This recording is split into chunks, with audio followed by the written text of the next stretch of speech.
Hello everyone, I am an educator Amit. आज की इस सेशन में हम लोग पढ़ने वाले हैं इकोनॉमिक्स का chapter number 1, that is introduction to micro and macro economics. ठीक है, जैसे मैंने मेरे प्लेटफॉर्म पे अनाउंसमेंट की थी कि मैं 11th 12th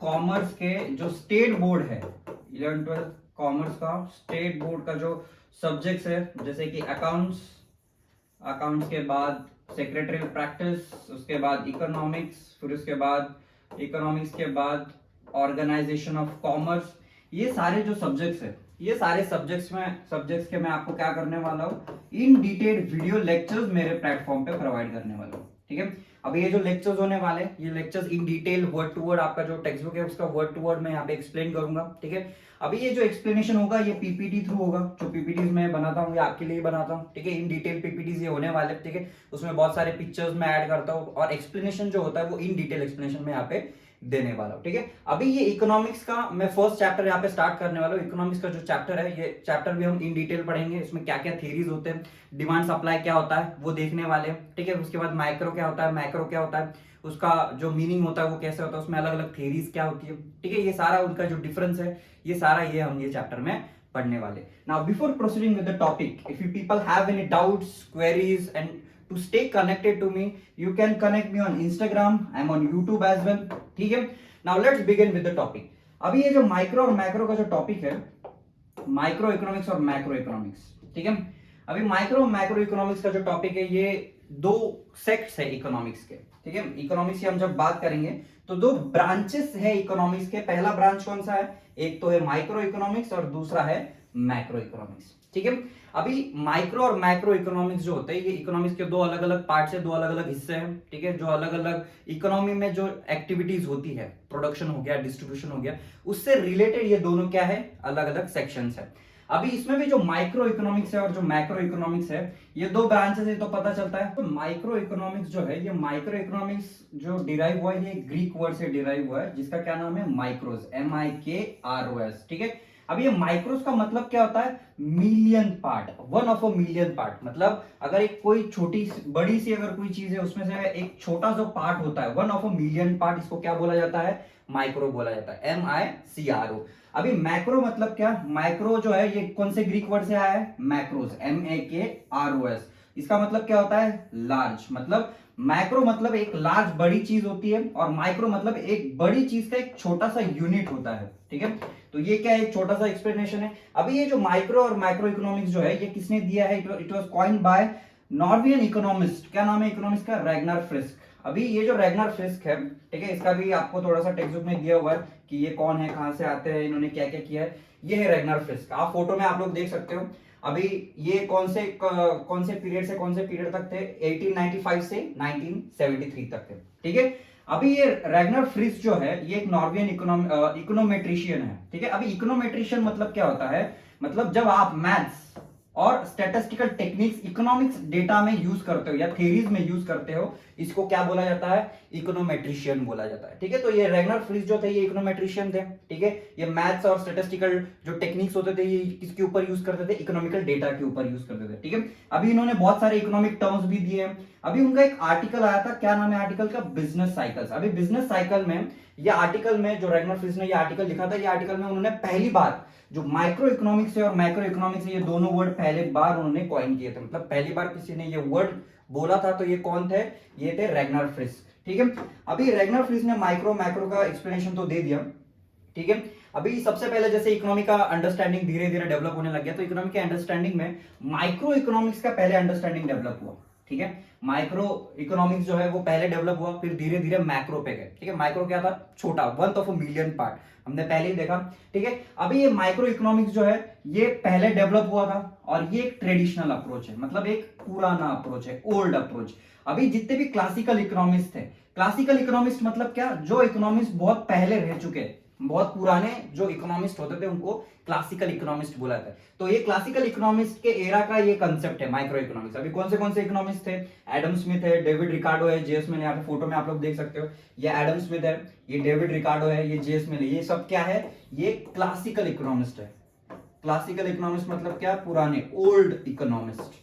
उसके बाद आ जाते हैं new classical economist. New classical मतलब क्या, ये न्यू होते हैं, मतलब न्यू होते हैं, नए वाले जो इकोनॉमिस्ट होते हैं, जो पहली वाली जो सोच होती है, वो पहली वाली सोच को और ज्यादा इन डेप्थ स्टडी करते हैं, इनको न्यू क्लासिकल बोला जाता है। मतलब ये पहले जो क्लासिकल इकोनॉमिस्ट है, उन्होंने एक कंसेप्ट इंट्रोड्यूस किया, ठीक है, वो कंसेप्ट के और ज्यादा अंदर जाके ये लोग क्या करते हैं, उसका स्टडी करते हैं। ये कौन होते हैं? न्यू क्लासिकल इकोनॉमिस्ट होते हैं। अब ये न्यू क्लासिकल इकोनॉमिस्ट में कौन कौन आ जाता है, यहाँ पे आप लोग देख सकते हो, ये अल्फ्रेड मार्शल है, ठीक है, फिर प्रोफेसर पेग है, फिर उसके बाद जे.आर. हिक्स है, फिर उसके बाद पॉल सैमुअल्सन है, और एक जॉन रॉबिन्सन है। ये सब क्या है? न्यू क्लासिकल है। अभी जो माइक्रो इकोनॉमिक्स का जो कंसेप्ट था, वो जब पहले इंट्रोड्यूस हुआ, ठीक है, ये क्लासिकल इकोनॉमिक्स ने जैसे इंट्रोड्यूस किया इसको, तो वो टाइम पर वो इतना पॉपुलर नहीं था, कोई उसको सुनता नहीं था, गवर्नमेंट या राजा भी होता था ध्यान नहीं देता था।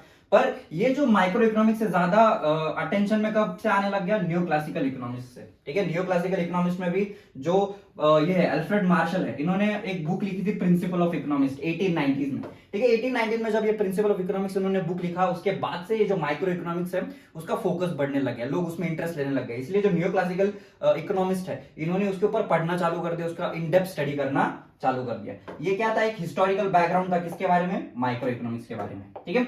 अभी माइक्रो इकोनॉमिक्स को समझते हैं। अभी माइक्रो इकोनॉमिक्स का मीनिंग क्या है? पहला तो small part of a thing. Micro economics मतलब क्या होता है कि जो एक बड़ा पार्ट है, फॉर एग्जांपल ये बड़ा सा बॉक्स है, ये बड़े से बॉक्स का एक छोटा सा यूनिट, इसको क्या बोलेंगे? माइक्रो बोलेंगे, MICRO। कंफ्यूजन नहीं करना है, माइक्रो और मैक्रो लगभग प्रोनाउंसिएशन में सेम हो जाता है, पर माइक्रो MICRO मतलब एक small part of a thing होता है, और MACRO मतलब एक लार्ज बड़ा पार्ट होता है, ठीक है। अभी माइक्रो में यहाँ पे क्या बोला जा रहा है? Small part of a thing, ठीक है। It deals with a small part of the national economy. मतलब हम जब ये माइक्रो इकोनॉमिक्स इकोनॉमी में यूज करते हैं, तो पूरी इकोनॉमी का एक छोटा सा पार्ट, एक स्मॉल पार्ट का जब स्टडी करते हो, तब यहाँ पे इसको क्या बोला जाता है? माइक्रो इकोनॉमिक्स बोला जाता है, ठीक है। अभी माइक्रो इकोनॉमिक्स क्या करता है? स्टडीज क्या स्टडी करता है? Action and behaviour of the individual units. मतलब ये एक्शन को स्टडी करता है और बिहेवियर को स्टडी करता है, ठीक है। एक्शन और बिहेवियर के, किसके बिहेवियर को स्टडी करता है? एक इंडिविजुअल कंज्यूमर, एक अकेला कंज्यूमर को स्टडी करता है, अकेले प्रोड्यूसर को स्टडी करता है, ठीक है। अकेला कंज्यूमर है मतलब कोई भी मार्केट में कस्टमर है, उसको कंज्यूमर यहाँ पे बोला जा रहा है। माइक्रो इकोनॉमिक्स क्या करता है? वो अकेले को स्टडी करता है कि उसके एक्शंस क्या है, उसके बिहेवियर क्या है, वो कैसे प्रोडक्ट्स परचेस करता है, कौन से प्रोडक्ट्स उसको अच्छे लगते हैं। ये सारी चीजों का स्टडी कौन करता है? माइक्रो इकोनॉमिक्स करता है, ठीक है।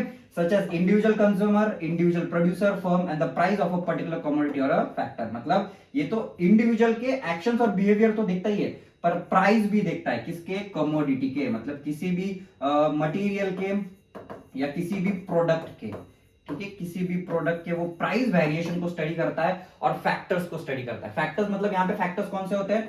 फैक्टर्स मतलब फैक्टर्स ऑफ प्रोडक्शन, जैसे कि लैंड, लेबर, कैपिटल और एंटरप्रेन्योर, ठीक है। तो ये सारे फैक्टर्स को स्टडी करता है कौन? Micro economics. तो इन शॉर्ट अगर हम माइक्रो इकोनॉमिक्स की बात करेंगे, तो माइक्रो इकोनॉमिक्स मतलब क्या? Small part of a thing, मतलब एक बड़े सी चीज का एक छोटा सा हिस्सा जब कोई स्टडी करता है, इसको माइक्रो इकोनॉमिक्स बोला जाता है। और माइक्रो इकोनॉमिक्स एक्शंस और बिहेवियर को स्टडी करता है, किसके? एक इंडिविजुअल के जो कंज्यूमर है, और एक प्रोड्यूसर इंडिविजुअल के भी। एक स्पेसिफिक इंडिविजुअल की बात हो रही है, ग्रुप ऑफ पीपल की बात नहीं हो रही है, बस एक इंडिविजुअल की यहाँ पे बात हो रही है। इसको यहाँ पे क्या बोला जा रहा है? Micro economics. और दूसरा जो है, ये क्या स्टडी करता है? प्राइजेस को स्टडी करता है। कौन से प्राइजेस को? एक तो कमोडिटी के प्राइजेस और factors of production. Factors of production में कौन सा आ जाता है? लैंड, लेबर, कैपिटल और एंटरप्रेन्योर, ये सारे चार चीजें आ जाती है। तो माइक्रो इकोनॉमिक्स समझ गया। अभी माइक्रो इकोनॉमिक्स का डेफिनेशन देखते हैं। अभी माइक्रो इकोनॉमिक्स में आपको दो डेफिनेशन दिए, एग्जाम में आपको कोई भी एक ही डेफिनेशन लिखना है, ठीक है, वो बहुत हो जाएगी आपके लिए। अभी पहला जो डेफिनेशन है वो मॉरिक डॉब ने दिया है। ये जो है फोटो आप लोग देख सकते हैं, ये मॉरिक डॉब है। इन्होंने क्या बोला है? Micro economics is in fact a microscopic study of a economy. मतलब माइक्रो इकोनॉमिक्स क्या है? एक माइक्रोस्कोपिक स्टडी। आप लोगों ने देखा होगा बचपन में, माइक्रोस्कोप देखा होगा आपके स्कूल्स में, ठीक है। तो माइक्रोस्कोप क्या करता है? एक छोटे से छोटे ऑर्गेनिज्म का स्टडी करता है। वो देखता है कि ये छोटा ऑर्गेनिज्म करता क्या है, उसकी मेटाबॉलिक एक्टिविटीज क्या होती है। इन द सेम वे जो माइक्रो ऑर्गेनिज्म भी होता है, ये इकोनॉमी में छोटे छोटे चीजों का माइक्रोस्कोपिक स्टडी करता है, ठीक है। अभी जो दूसरी जो डेफिनेशन है वो किसने दी है? प्रोफेसर एपी लर्नर ने दी। यहाँ पे फोटो देख सकते हो एपी लर्नर का, ठीक है। अभी इन्होंने क्या बोला है एपी लर्नर जी ने? Micro economics consist of looking at the economy through a microscope. मतलब माइक्रो इकोनॉमिक्स का मतलब क्या होता है? एक ऐसा स्टडी जिससे हम माइक्रोस्कोप से देख के किसी चीज को हम स्टडी करते हैं, इसको बोला जाता है as it were to see how the millions of cells in a body economy, the individual household as a consumer and individual form as a producer play their part in working of the whole economic organism. मतलब हम economy को ये microscope से देख रहे हैं कि जैसे पूरी इकोनॉमी एक बॉडी स्ट्रक्चर है, तो एक बॉडी स्ट्रक्चर के अंदर में जितने भी ब्लड सेल्स है, जितने भी सेल्स है, वो काम कैसे कर रहे हैं, उनका बिहेवियर क्या है, उनके एक्शन क्या है, ये सारी चीजों को हम जब स्टडी करते हैं इसको क्या बोला जाता है, माइक्रो इकोनॉमिक्स बोला जाता है। ठीक है, तो ये डेफिनेशन है दोनों। अभी नेक्स्ट है स्कोप ऑफ माइक्रो इकोनॉमिक्स। अभी स्कोप ऑफ माइक्रो इकोनॉमिक्स में हम थेरीज पढ़ने वाले हैं, 3 थेरीज है। पहला है theory of product pricing, theory of factor pricing और थ्योरी ऑफ इकोनॉमिक वेलफेयर। ठीक है, हर एक थ्योरी को हम क्या करने वाले, इन डिटेल पढ़ने वाले। अभी प्रोडक्ट प्राइसिंग में भी डिमांड सप्लाई के बारे में पढ़ने वाले, जैसे मैंने पहले बताया था डिमांड क्या होता है, सप्लाई क्या होता है, उसके बारे में पढ़ेंगे। 11th स्टैंडर्ड में आपने थोड़ा बहुत पढ़ा ही होगा। ठीक है, और फैक्टर्स ऑफ प्रोडक्शन मैंने बताया था, फैक्टर प्राइसिंग में क्या क्या आता है, रेंट आता है, वेजेस, इंटरेस्ट, प्रॉफिट आ जाता है। अभी रेंट जो आता है वो किसका आता है, लैंड का आता है। वेजेस जो होते हैं वो लेबर से आते हैं, लेबर को वेजेस देने पड़ते हैं। इंटरेस्ट जो होता है वो कैपिटल का होता है, जो पैसा बिजनेसमैन लगाता है। प्रॉफिट मतलब जो बिजनेसमैन जो काम करता है उसको जो पैसा मिलता है उसको प्रॉफिट बोला जाता है। ठीक है, तो ये सारी जो थेरीज है, ये थेरीज को हम क्या करेंगे, इन डिटेल देखते हैं। अभी जो पहली जो थेरी है, थेरी ऑफ प्रोडक्ट प्राइसिंग। अभी थेरी ऑफ प्रोडक्ट प्राइसिंग में हम price of the individual community की बात करने वाले। The price of the individual community is determined by the market forces of demand and supply. मतलब एक स्पेसिफिक कोई भी प्रोडक्ट है, ठीक है, फॉर एग्जांपल हम प्रोडक्ट कौन सा ले लेते हैं, शर्ट ले लेते हैं। अभी शर्ट जो है फॉर एग्जांपल मार्केट में 1000 रुपए की आएगी, 1000 रुपीज की। अगर 1000 रुपीज की शर्ट आ रही है तो ये 1000 रुपीज कैसे उसका जो प्राइस है वो फिक्स किया गया, ये डिमांड और सप्लाई के हिसाब से किया गया। फॉर एग्जाम्पल आपको पहले पता होगा, 11th स्टैंडर्ड में आप लोगों ने पढ़ा है, अगर डिमांड बढ़ती है, ठीक है, डिमांड अगर किसी भी चीज की ज्यादा है तो प्राइस उसकी क्या हो जाएगी, बढ़ जाएगी। ठीक है, मतलब अगर शर्ट का अगर डिमांड बहुत ज्यादा है, लोग एक स्पेसिफिक प्रोडक्ट या स्पेसिफिक शर्ट ज्यादा परचेस कर रहे हैं तो उसकी प्राइस ओवर पीरियड ऑफ क्या हो जाएगी, बढ़ जाएगी। और अगर डिमांड किसी भी चीज की कम हो जाती है तो प्राइस भी क्या हो जाती है, कम हो जाती है। मतलब अगर लोग शर्ट खरीदना बंद कर दे तो शर्ट की जो प्राइस है वो क्या होती जाएगी, कम होती चली जाएगी।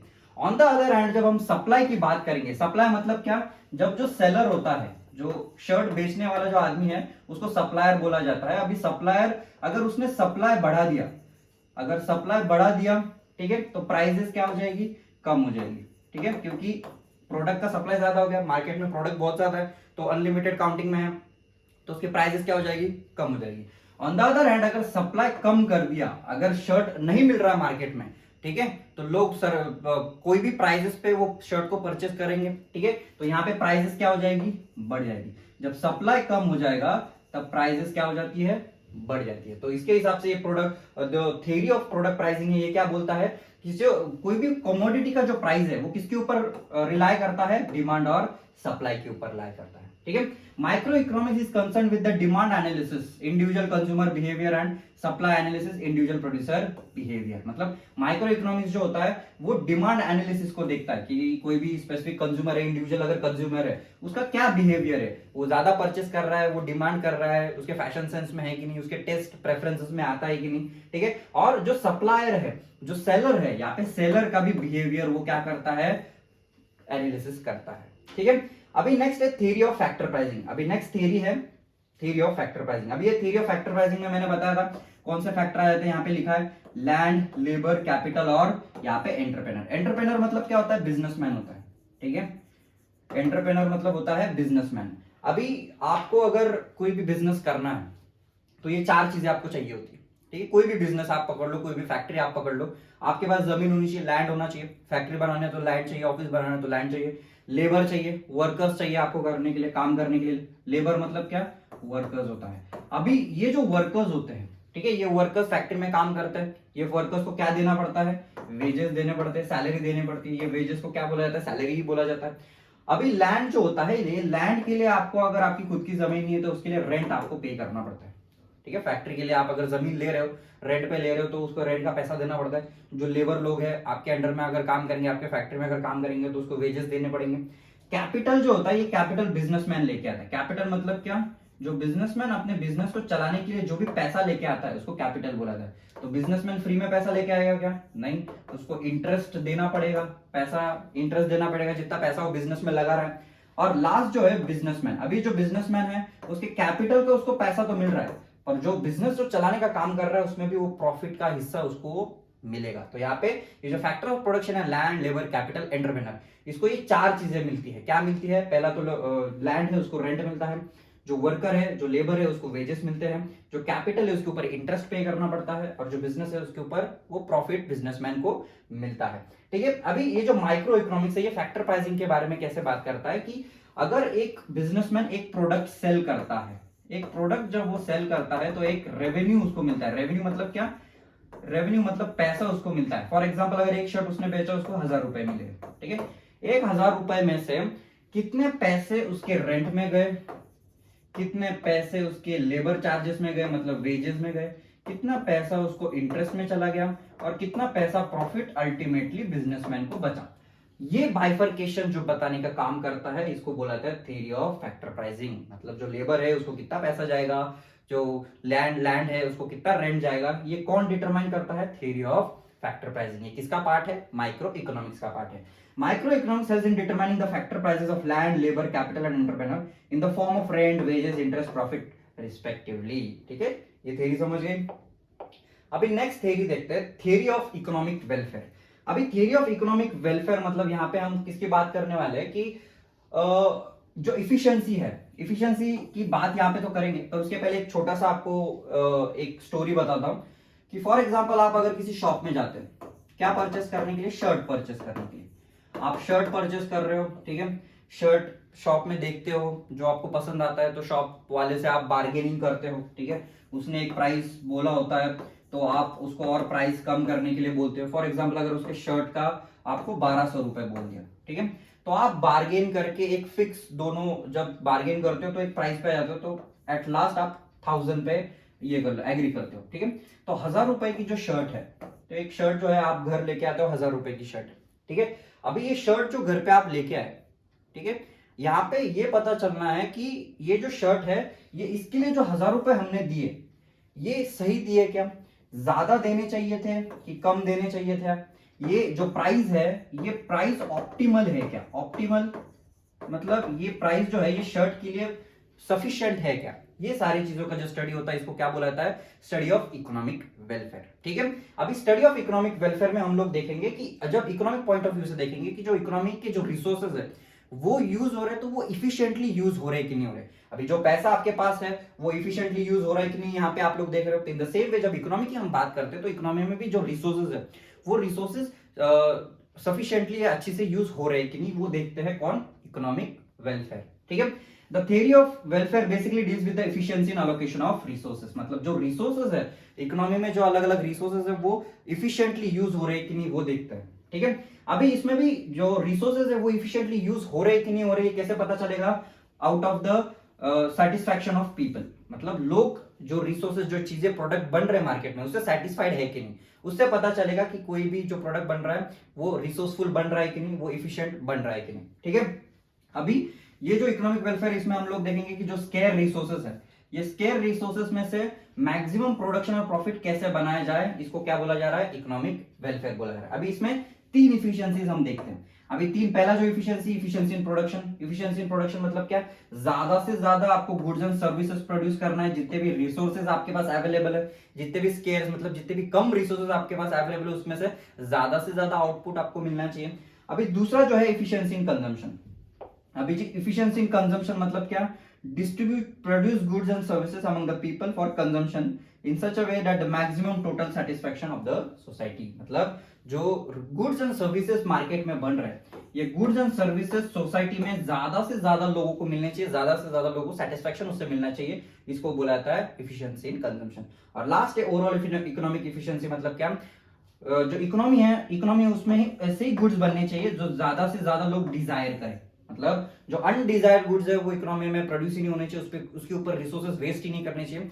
ऐसे ही आप गुड्स एंड सर्विसेज बनाओ जो लोग डिजायर करते हैं। तो ये 3 इफिशिएंसीज हम लोगों ने देख ली। पहले हम efficiency in production, efficiency in consumption और इफिशिएंसी और economic efficiency, overall economic efficiency.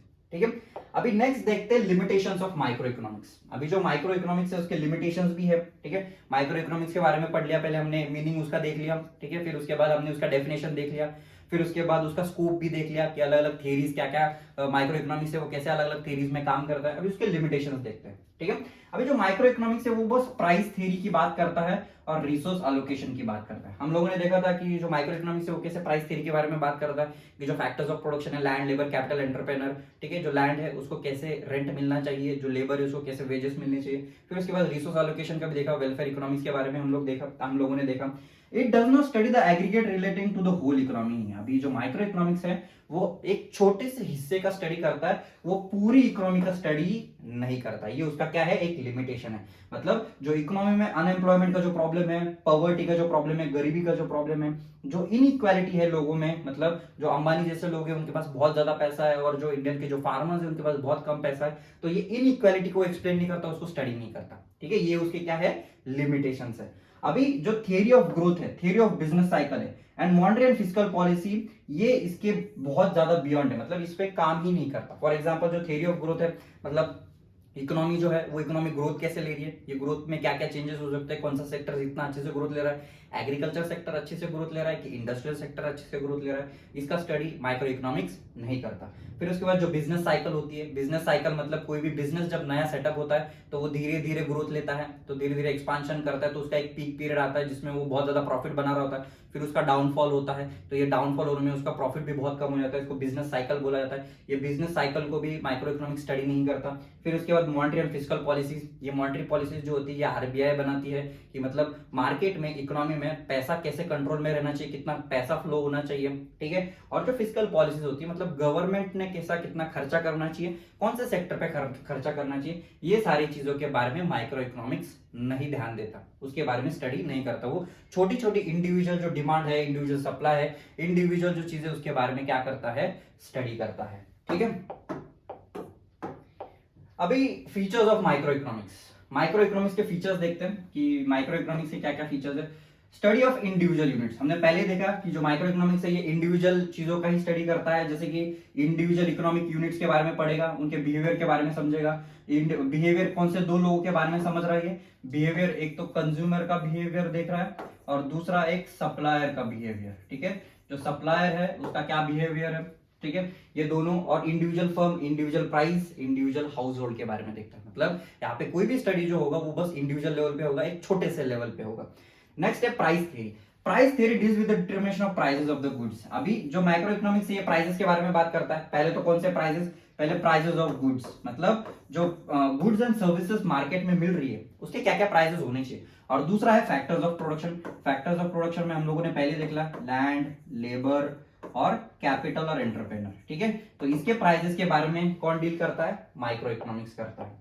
अभी नेक्स्ट फीचर है पार्शियल इक्विलिब्रियम। अभी ये जो पार्शियल इक्विलिब्रियम है इसके बारे में पढ़ते हैं। ये पार्शियल इक्विलिब्रियम का जो कंसेप्ट है ये सबसे पहले दिया था किसने, एल्फ्रेड मार्शल ने। अभी एल्फ्रेड मार्शल ने क्या बोला था पार्शियल इक्विलिब्रियम के बारे में। इक्विलिब्रियम मतलब क्या होता है, balance between two factors. Equilibrium मतलब क्या होता है, एक बैलेंस, दो फैक्टर्स के बीच में एक बैलेंस होता है। अभी जैसे कि कोई भी प्रोडक्ट है, कोई भी प्रोडक्ट के बारे में जब ये माइक्रो इकोनॉमिक स्टडी करता है तो ये माइक्रो इकोनॉमिक स्टडी बस तीन फैक्टर्स के पॉइंट ऑफ व्यू से करता है और बाकी चीजों को वो अज्यूम कर लेता है कि वो सही है। जैसे कि अगर एक प्रोडक्ट पकड़ लेंगे हम, शर्ट, ये शर्ट का जो प्राइस है ये कितना पकड़ा था हमने, 1000 पकड़ा था। अभी ये जो शर्ट का जो प्राइस है इसमें जो माइक्रो इकोनॉमिक्स है, ये माइक्रो इकोनॉमिक्स कौन से फैक्टर्स कंसिडरेशन में लेता है, एक तो प्राइस कंसिडरेशन में ले रहा है, ठीक है, इसके बाद जो है वो है डिमांड, डिमांड के बाद है सप्लाई। मतलब ये जो माइक्रो इकोनॉमिक्स जो है ये बस ये तीन फैक्टर को, चेंजेस को ही कंसिडर करता है। बाकी जो दूसरे फैक्टर्स है, for example income of a person, फिर उसके बाद उसके टेस्ट है, उसका प्रेफरेंसेस है, प्रेफरेंसेस के बाद फैशन स्टाइल है, ठीक है, ये सारी चीजों को क्या करता है वो कांस्टेंट एनालिसिस करता है, कांस्टेंट समझता है। ठीक है, मतलब ये चीजें, दिस थिंग्स आर कांस्टेंट, और ये जो है ये तीनों चीजों में ही चेंजेस आएंगे। तो मतलब ये सारे जो फैक्टर्स है, ये फैक्टर्स उसको क्या बोल रहा है, वो कांस्टेंट रहेंगे, और ये जो फैक्टर्स इसमें चेंज आ सकते हैं, इसीलिए इसको क्या बोला जाता है, पार्शियल इक्विलिब्रियम। मतलब जो चेंज हो रहा है यहाँ पे, जो चेंज हो रहा है वो बस पार्शियली चेंज ही उसको वो रिकॉग्नाइज कर रहा है, इसलिए इसको पार्शियल इक्विलिब्रियम बोला जाता है। ठीक है। अभी ये जो पार्शियल इक्विलिब्रियम है, पार्शियल इक्विलिब्रियम में हम लोगों ने क्या देखा था, ये अल्फ्रेड मार्शल जी ने दिया। अल्फ्रेड मार्शल ने ये पहली बार पार्शियल इक्विलिब्रियम के बारे में बताया था। ठीक है। अब ये पार्शियल इक्विलिब्रियम मतलब दो चीजों के बीच में का बैलेंस होता है, पार्शियल इक्विलिब्रियम। और उसके बाद ये जो पार्शियल इक्विलिब्रियम है ये स्टडी करता है इक्विलिब्रियम को इंडिपेंडेंटली। ठीक है। एक इंडिविजुअल जो यूनिट होता है उसको आइसोलेट करके फिर वो स्टडी करता है। मतलब फॉर एग्जांपल ये प्राइस जो है उसको आइसोलेट कर दिया, डिमांड है, सप्लाई, इसको आइसोलेट करने के बाद वो क्या करता है, उसको स्टडी करता है। ठीक है। अभी नेक्स्ट है, it is based on certain assumptions.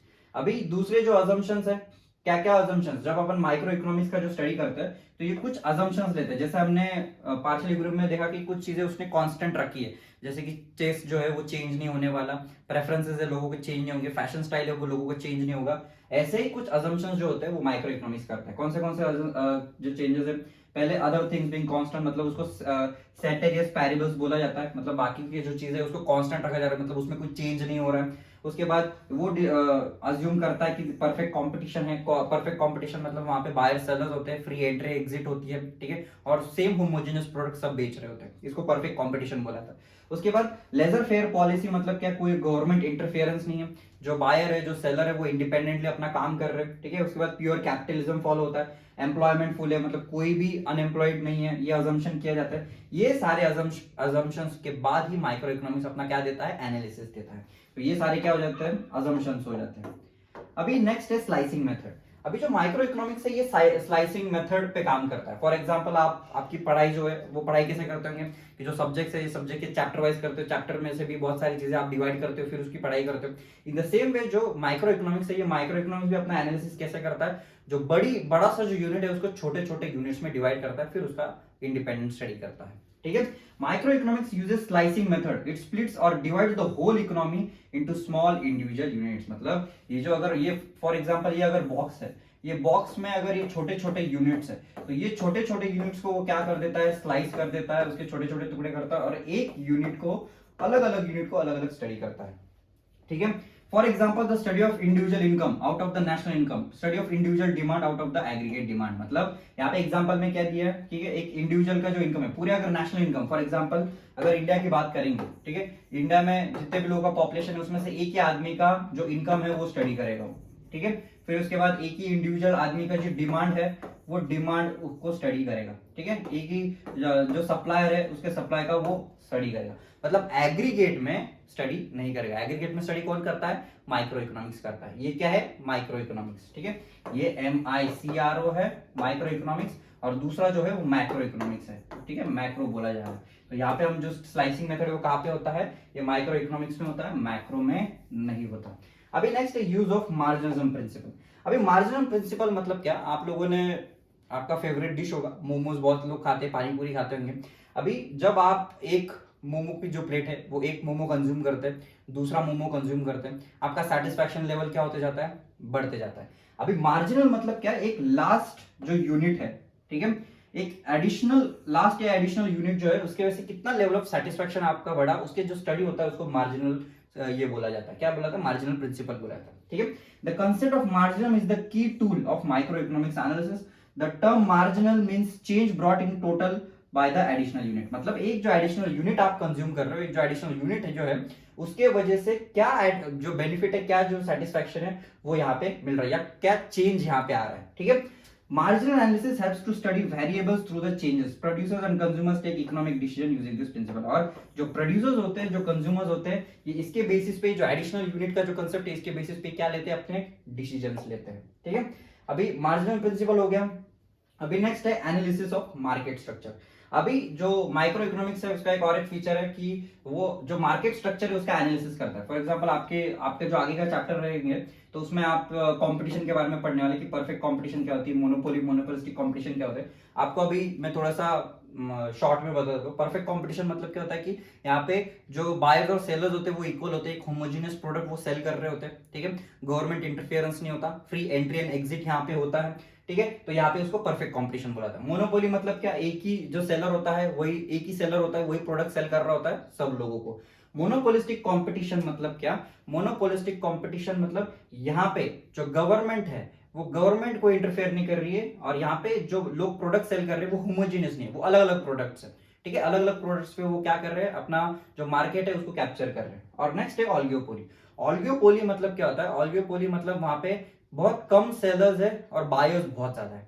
ठीक है, तो ये जो स्ट्रक्चर्स, ये मार्केट के जो स्ट्रक्चर्स होते हैं, ये मार्केट स्ट्रक्चर्स को क्या करता है, माइक्रो इकोनॉमिक्स उसको स्टडी करता है। नेक्स्ट है लिमिटेड स्कोप।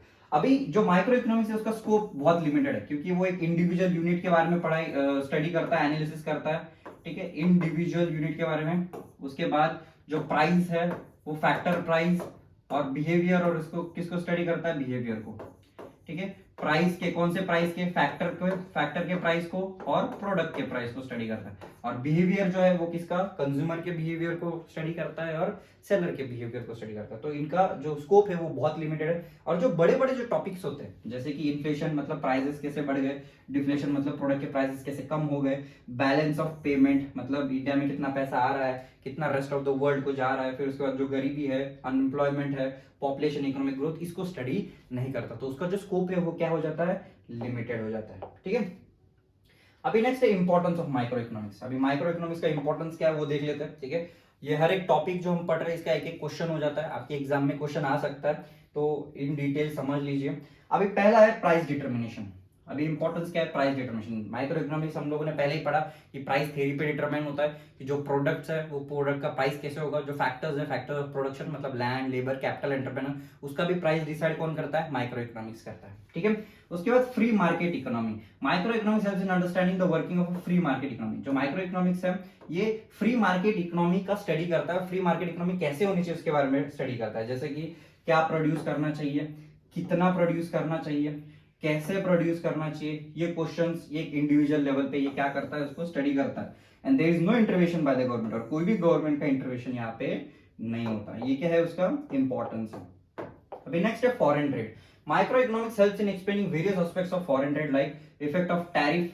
टैरिफ मतलब क्या होता है, टैरिफ मतलब टैक्स होता है। ठीक है, तो ये जो माइक्रो इकोनॉमिक्स है ये देखता है कि जो टैक्स अगर किसी कमोडिटी पे लगाया, किसी भी कमोडिटी मतलब किसी भी प्रोडक्ट पे अगर टैक्स लगाया है, ठीक है, तो इसके ऊपर उसका इफेक्ट क्या होगा। ठीक है, तो कोई भी प्रोडक्ट का उसके ऊपर अगर टैक्स बढ़ा दिया तो उसकी प्राइस बढ़ जाएंगी, तो लोग परचेस करेंगे नहीं करेंगे, उसका पूरा एनालिसिस कौन करता है, ये माइक्रो इकोनॉमिक्स करता है। अभी जो करेंसी एक्सचेंज है, करेंसी एक्सचेंज रेट है, फॉर एग्जांपल अगर दो कंट्री की हम बात करेंगे, इंडिया और यूएसए की जब हम बात करेंगे, इंडिया यूएसए में जब ट्रेड होता है तो उसमें जो करेंसी होती है वो करेंसी एक्सचेंज करनी पड़ती है। ठीक है, तो करेंसी का जो रेट होता है वो वैरी कर रहा होता है। ठीक है, जैसे कि आज अगर एवरेज पकड़ ले जो करेंसी का, तो 70 इंडियन रुपीज का मतलब 70-75 एवरेज होता है, तो एक डॉलर जो होता है वो कितने का होता है, 70 रुपीज का होता है। तो ये जो है ये भी डिटर्मिनेशन कौन करता है, माइक्रो इकोनॉमिक्स करता है कि कितने रुपए कितने डॉलर होना चाहिए, जो करेंसी एक्सचेंज रेट है वो कैसे होना चाहिए दो कंट्रीज के बीच में। ठीक है, अभी जो इंटरनेशनल ट्रेड हो रहा है, ये इंटरनेशनल ट्रेड में गेन कैसे होगा, गेन मतलब क्या, प्रॉफिट। ठीक है, जो इंटरनेशनल ट्रेड है इसमें प्रॉफिट कैसे होगा, ये सारी चीजें कौन बता रहा है, यहाँ पे माइक्रो इकोनॉमिक्स बता रहा है, ये उसका एक इंपॉर्टेंस है। अभी नेक्स्ट है इकोनॉमिक मॉडल बिल्डिंग। अभी जो माइक्रो इकोनॉमिक्स है ये एक इकोनॉमिक मॉडल बिल्डिंग का भी काम करता है, जैसे कि जो इकोनॉमिक मॉडल्स होते हैं, ठीक है, जो अलग अलग इकोनॉमिक मॉडल्स होते हैं उसमें अलग अलग टर्म्स होते हैं, कंसेप्ट होते हैं, टर्मिनोलॉजीज होते हैं, ये इकोनॉमिक पॉइंट ऑफ व्यू से बहुत ज्यादा इंपॉर्टेंट होते हैं। तो इसके वजह से जो गवर्नमेंट भी होती है अपने अलग अलग पॉलिसीज बनाती है ये पॉइंट्स को देख के, इकोनॉमिक मॉडल्स को देख के। अभी नेक्स्ट है बिजनेस डिसीजन। अभी जो बिजनेस के जो डिसीजंस होते हैं ये माइक्रो इकोनॉमिक स्टडी क्या करता है, प्राइस का स्टडी करता है। ठीक है, फैक्टर्स ऑफ प्रोडक्शन के प्राइस का स्टडी करता है, फिर उसके बाद बिहेवियर को स्टडी करता है, उनके एक्शन को स्टडी करता है। तो ये सारी चीजें किसके लिए हेल्पफुल होती है, बिजनेसमैन के लिए हेल्पफुल होती है। फिर वो अपना क्या करता है, क्रूशियल बिजनेस डिसीजंस ले लेता है कि कॉस्ट ऑफ प्रोडक्शन कितना होना चाहिए, determination of prices of goods and services क्या होना चाहिए, मैक्सिमम आउटपुट कैसे आए और प्रॉफिट ज्यादा से ज्यादा कैसे बनाया जाए। ये डिटर्मिनेशन का काम कौन करता है, बिजनेसमैन करता है, और इसको हेल्प कौन करता है, माइक्रो इकोनॉमिक्स हेल्प करता है। ठीक है, अभी next useful for the government. अभी जो गवर्नमेंट है, मैंने जैसे बताया कि जो मॉडल्स होते हैं ये मॉडल्स कैसे गवर्नमेंट यूज करती है, और गवर्नमेंट जो है ये गवर्नमेंट इकोनॉमिक पॉलिसीज को फ्रेम करने के लिए भी किसका इस्तेमाल करती है, माइक्रो इकोनॉमिक्स का इस्तेमाल करती है। ठीक है, क्योंकि टैक्सेशन पॉलिसी क्या होना चाहिए, कौन से प्रोडक्ट के पे कितना टैक्स लगना चाहिए, पब्लिक एक्सपेंडिचर मतलब गवर्नमेंट में सोसाइटी में इंफ्रास्ट्रक्चर कैसे बिल्डअप करना चाहिए, कितना खर्चा उसके ऊपर करना चाहिए, फिर प्राइस पॉलिसी गवर्नमेंट की क्या होनी चाहिए, ये सारी डिसीजंस गवर्नमेंट माइक्रो इकोनॉमिक्स के थ्रू लेता है। ठीक है, this policies help the government to attain the goal of efficient allocation of resources and promoting economic welfare of the society. और यही पॉलिसीज यूज करके गवर्नमेंट क्या करती है, अपने जो रिसोर्सेज है, गवर्नमेंट का जितना भी पैसा है ये गवर्नमेंट यूज करती है किसके लिए, लोगों के वेलफेयर के लिए, सोशल वर्क के लिए, ठीक है, लोगों का उद्धार करने के लिए। अभी लास्ट है बेसिस ऑफ वेलफेयर इकोनॉमिक्स। अभी जो वेलफेयर इकोनॉमिक्स के बारे में हम लोगों ने पढ़ा था कि वेलफेयर इकोनॉमिक्स क्या होता है कि जो रिसोर्सेज है वो इफिशिएंटली यूज होने चाहिए, ठीक है। तो यहाँ पे जो रिसोर्सेज है ये माइक्रो इकोनॉमिक्स बताता है कि जो रिसोर्सेज है वो कैसे इफिशिएंटली यूज हो, ठीक है। इफिशिएंटली यूज हो मतलब रिसोर्सेज वेस्ट नहीं होनी चाहिए, उसका ऑप्टिमम यूटिलाइजेशन ऑफ रिसोर्सेज होना चाहिए, और कम रिसोर्सेज में ज्यादा से ज्यादा काम कैसे होना चाहिए, ये कौन स्टडी करता है, माइक्रो इकोनॉमिक्स स्टडी करता है, ठीक है। ठीक है, अभी नेक्स्ट बात करते हैं मैक्रो इकोनॉमिक्स की। अभी मैक्रो इकोनॉमिक्स का जो टॉपिक है माइक्रो MICRO के बारे में हम लोगों ने पहले इन डिटेल देख लिया। माइक्रो के स्कोप हमने देख लिया, इंपॉर्टेंस देख लिया, उसके अलग अलग फीचर्स हमने देख लिए। अब इसके बाद आते हैं मैक्रो पे, MACRO। अभी मैक्रो का थोड़ा सा हिस्टोरिकल बैकग्राउंड देखते हैं। जैसे अपन ने माइक्रो का हिस्टोरिकल बैकग्राउंड देखा था कि कौन से क्लासिकल उसमें इकोनॉमिस्ट थे, कौन से नियो क्लासिकल इकोनॉमिस्ट थे। अभी पहले जो इवोल्यूशन हो रहा था इकोनॉमिक्स का, तो ये इवोल्यूशन में सबसे ज्यादा फोकस किस पे किया जा रहा था, माइक्रो इकोनॉमिक्स पे। मतलब पहले कोई जो इकोनॉमिक्स का जो सेक्शन आया था, ये जो सेक्टर आया था कौन सा था, माइक्रो इकोनॉमिक्स का था। अभी उसके बाद जो 16 और 17 सेंचुरी में जो फॉलोअर्स है वो मर्केंटलिस्ट के जो फॉलोअर्स है, मतलब जो इंग्लिश मर्चेंट्स होते थे, उन्होंने क्या करना चालू कर दिया, उन्होंने ऐसे पॉलिसीज फ्रेम करना चालू कर दिया जिसका अप्रोच कौन सा था, मैक्रो वाला था। कौन सा अप्रोच, मैक्रो वाला। फिर उसके बाद जो फ्रेंच थिंकर्स थे, फ्रेंच थिंकर्स ने भी जो मैक्रो पर बेस्ड जो चीजें होती है जैसे कि नेशनल इनकम है, वेल्थ है, उसके ऊपर स्टडी करना चालू कर दिया। मतलब एग्रीगेट्स पे काम करना चालू कर दिया। किस पे, एग्रीगेट्स पे, ठीक है। अभी एग्रीगेट्स जो होते हैं, मतलब यहाँ पे माइक्रो में हम लोगों ने देखा कि इंडिविजुअल चीजों को क्या करते हैं, स्टडी करते हैं। ऑन द अदर हैंड जो मैक्रो है, इसमें क्या करते हैं हम, एज अ होल पूरे इकोनॉमी को, पूरे इकोनॉमी एग्रीगेट्स को हम क्या करते हैं यहाँ पे स्टडी करते हैं। अब इसके बाद जो क्लासिकल इकोनॉमिक्स थ्योरीज थे, ये किसने किसने दिए यहाँ पे, एडम स्मिथ जो है, प्रोफेसर रिकार्डो है, प्रोफेसर JS मिल है, इन्होंने क्या किया है, इन्होंने ये इनकम और वेल्थ के ऊपर इन्होंने स्टडी किया। ये किसका पार्ट है, ये मैक्रो का पार्ट है, MACRO।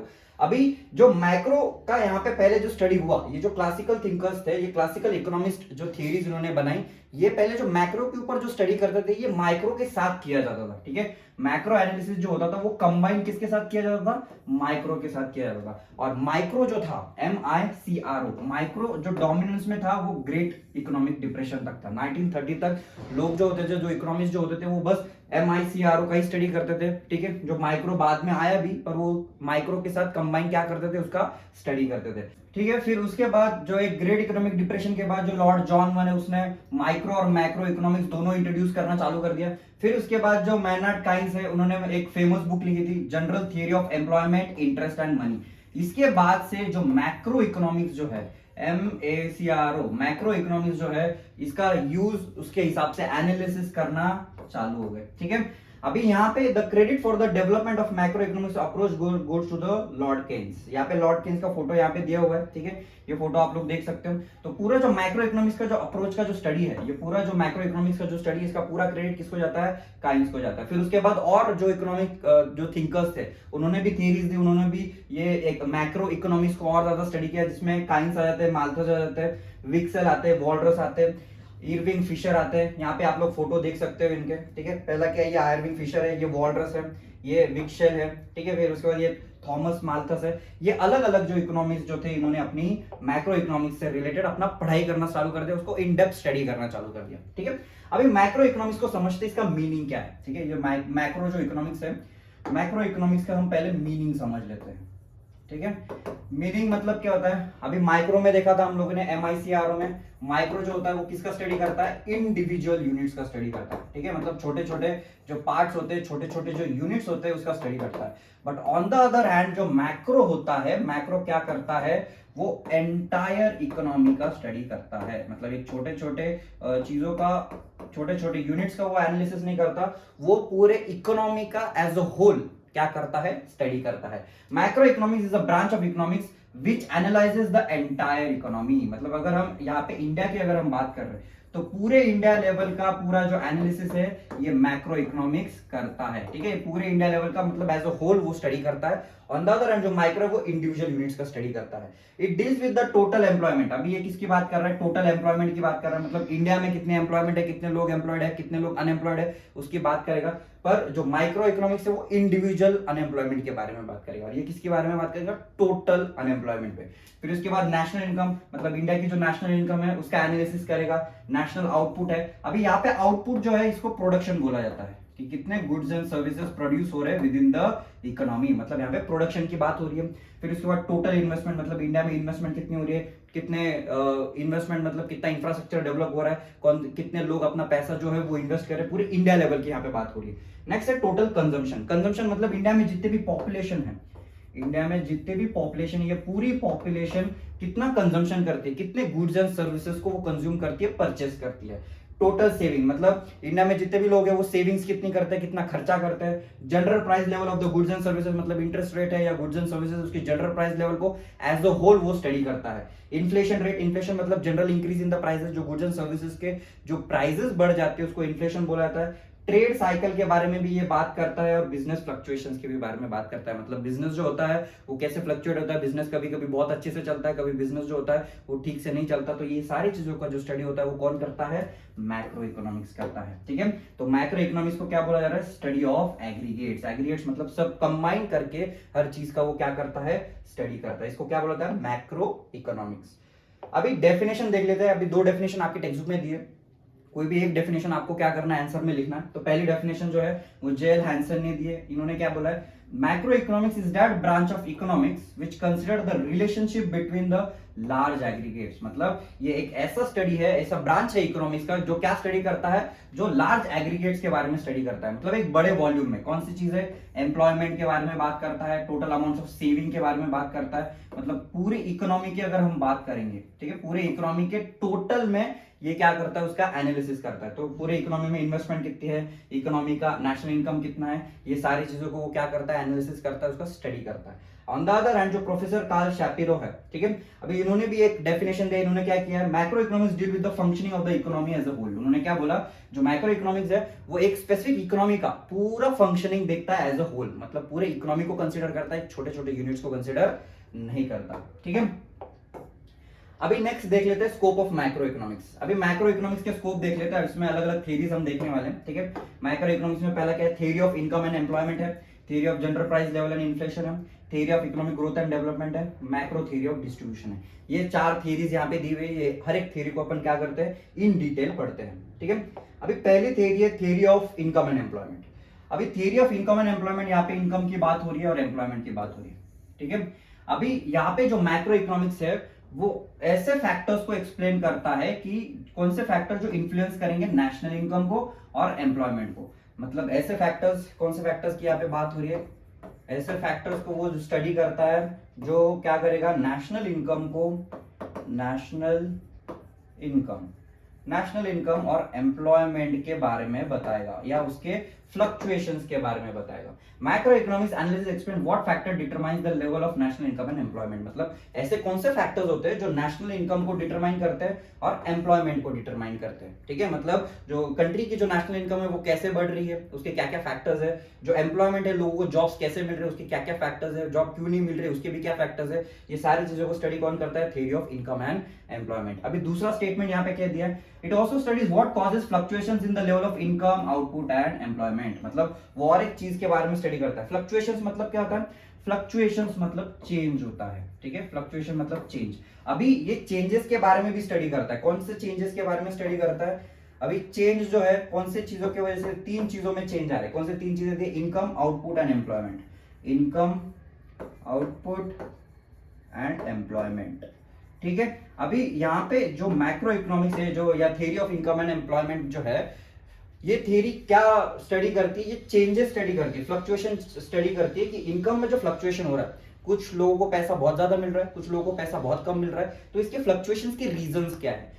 अभी दूसरा जो है आउटपुट, मतलब इकोनॉमी में कुछ गुड्स एंड सर्विसेज प्रोड्यूस हो रही है, कुछ गुड्स एंड सर्विसेज प्रोड्यूस नहीं हो रही है, कुछ जो डिजायर्ड गुड्स है, जो लोगों को डिमांड बहुत ज्यादा है जो गुड्स की, वही गुड्स ज्यादा क्यों बन रहे हैं, उसके चेंजेस को ये क्या करता है, एनालिसिस करता है, उसका स्टडी करता है। और नेक्स्ट जैसे मैंने बताया एम्प्लॉयमेंट, जो एम्प्लॉयमेंट होती है, लोग काम कर रहे हैं, उनको एम्प्लॉयमेंट मिल रहा है, उनको काम मिल रहा है, नहीं मिल रहा, ये सारे चीजों का रीजंस, ये जो थ्योरी है, theory of income and employment, ये स्टडी करता है, एनालिसिस करता है। ठीक है, to understand how the level of employment is determined, we have to study the consumption function and investment function. अभी अगर एम्प्लॉयमेंट को डिटरमाइन करना है, ठीक है, एम्प्लॉयमेंट ये फैक्टर को डिटरमाइन करना है कि सोसाइटी में कितने लोगों को जॉब्स मिल रही है, कितने लोगों को जॉब्स नहीं मिल रही है, तो ये कैसे डिसाइड किया जाता है? कंजम्पशन फंक्शन से और इन्वेस्टमेंट फंक्शन से। कंजम्पशन मतलब क्या, कितने लोग जो है वो गुड्स एंड सर्विसेज को कंज्यूम कर रहे हैं, उसको परचेस कर रहे हैं, and on the other hand जो गवर्नमेंट है वो कितनी इन्वेस्टमेंट कर रही है। इकोनॉमी में जितना ज्यादा इन्वेस्टमेंट होगा उतना ज्यादा इंफ्रास्ट्रक्चर डेवलप होगा, उतने ज्यादा बिजनेसेस बनेंगे, जितनी ज्यादा फैक्ट्रीज बनेंगे उससे एम्प्लॉयमेंट जनरेट होगा। ऑन द अदर हैंड जो कंजम्पशन अगर बढ़ेगा तो ही फैक्ट्रीज क्या कर पाएगी, अपनी गुड्स सेल कर पाएगी। अगर फैक्ट्रीज अगर गुड्स सेल करेगी तो ही वो ज्यादा से ज्यादा वर्कर्स को क्या करेगी, हायर करेगी, जिससे वो एम्प्लॉयमेंट क्या हो जाएगा, बढ़ जाएगा। ठीक है, theory of business cycle is also the part and parcel of theory of income. जो बिजनेस साइकिल भी होती है, ये बिजनेस साइकिल भी इनकम एंड एम्प्लॉयमेंट में डिटरमाइन करती है। जैसे कि बिजनेस साइकिल में क्या होता है, बिजनेस साइकिल में कोई भी बिजनेस नया नया स्टार्ट होता है तो वो पहले एक्सपांशन की तरफ जाता है, एक्सपांशन उसके बाद पीक पे आता है जिसका प्रॉफिट बहुत ज्यादा होता है, फिर उसके बाद एक सर्टेन लेवल के बाद उसका डाउनफॉल शुरू हो जाता है। फिर ऐसी जो पूरी प्रोसेस होती है इसको क्या बोला जाता है, थ्योरी बिजनेस साइकिल इसको बोला जाता है। ठीक है, अभी नेक्स्ट है theory of general price level and inflation. अभी थ्योरी ऑफ ये नेक्स्ट थ्योरी है, पहली थ्योरी आप लोगों ने समझ ली, theory of income and employment है। अभी दूसरा जो थ्योरी है, theory of general price level की यहाँ पे बात कर रहे हैं। ठीक है, अभी जनरल प्राइस लेवल मतलब इकोनॉमी की यहाँ पे बात हो रही है। पूरी इकोनॉमी में जो गुड्स एंड सर्विसेज है या फैक्टर्स है, ठीक है, गुड्स एंड सर्विसेज है या प्रोडक्ट के जो प्राइसेस है, ये जनरल प्राइस लेवल की बात करता है और फैक्टर्स के जनरल प्राइस लेवल की बात करता है। माइक्रो इकोनॉमिक्स में, MICRO, माइक्रो इकोनॉमिक्स में हम लोगों ने क्या देखा था कि वो इंडिविजुअल प्रोडक्ट के और इंडिविजुअल फैक्टर्स के बारे में बात करता है। ठीक है, पर यहाँ पे एक जनरल पूरी इकोनॉमी की यहाँ पे बात हो रही है, किसकी, प्रोडक्ट की और फैक्टर्स की।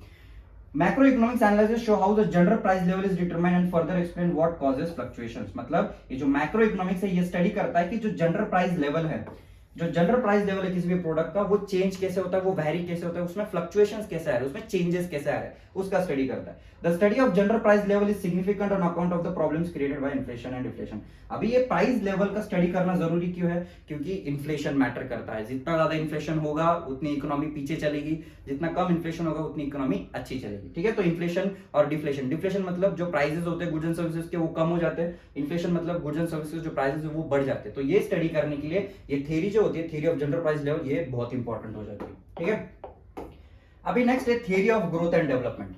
अभी ग्रोथ एंड डेवलपमेंट की यहाँ पे बात करते हैं। ग्रोथ मतलब क्या होता है, आपको जीडीपी के बारे में पता होगा, ग्रॉस डोमेस्टिक प्रोडक्ट। जीडीपी मतलब ये ग्रोथ रेट होता है, किसी भी इकोनॉमी, किसी भी कंट्री का जो जीडीपी होता है वो डिटरमाइन करता है कि वो इकोनॉमी सक्सेसफुली चल रही है कि नहीं, वो ग्रोथ ले रही है कि नहीं। ठीक है, तो यहाँ पे ग्रोथ और डेवलपमेंट अलग अलग फैक्टर्स होते हैं। ग्रोथ मतलब क्या, कि आपकी इकोनॉमी कितनी अच्छी काम कर रही है, ग्रोथ हो रहा है कि नहीं। पिछले साल जो गुड्स एंड सर्विसेज प्रोड्यूस हो रहे थे उससे ज्यादा गुड्स एंड सर्विसेज आज प्रोड्यूस हो रही है कि नहीं, उसको क्या बोला जा रहा है, ग्रोथ बोला जाता है। But on the other hand जब हम डेवलपमेंट की बात करते हैं, डेवलपमेंट में हम लोग देखते हैं कि जो कंट्री है, ये कंट्री में अच्छे रोड्स है कि नहीं, अच्छी हेल्थ फैसिलिटी है कि नहीं, ठीक है, अच्छा पुलिस डिपार्टमेंट या लॉ एंड ऑर्डर है कि नहीं, ठीक है, लॉ एंड ऑर्डर है कि नहीं, ये सारी चीजें हम डेवलपमेंट में देखते हैं। ठीक है, डेवलपमेंट में और स्कूल्स कॉलेजेस भी आ जाते हैं कि आपके जो इकोनॉमी है, ये इकोनॉमी में स्कूल्स कॉलेजेस है कि नहीं, इसको पूरा क्या बोला जाएगा, डेवलपमेंट बोला जाएगा। But on the other hand जो ग्रोथ होता है, ये ग्रोथ हम किसके फैक्टर में देखेंगे कि पिछले साल या पास्ट में जो भी इकोनॉमी है उसमें कितने गुड्स एंड सर्विसेज प्रोड्यूस किए या कितना रेवेन्यू जनरेशन उसका हो रहा है और अगले साल में कितना हो रहा है, उसको ग्रोथ बोला जा रहा है। ठीक है,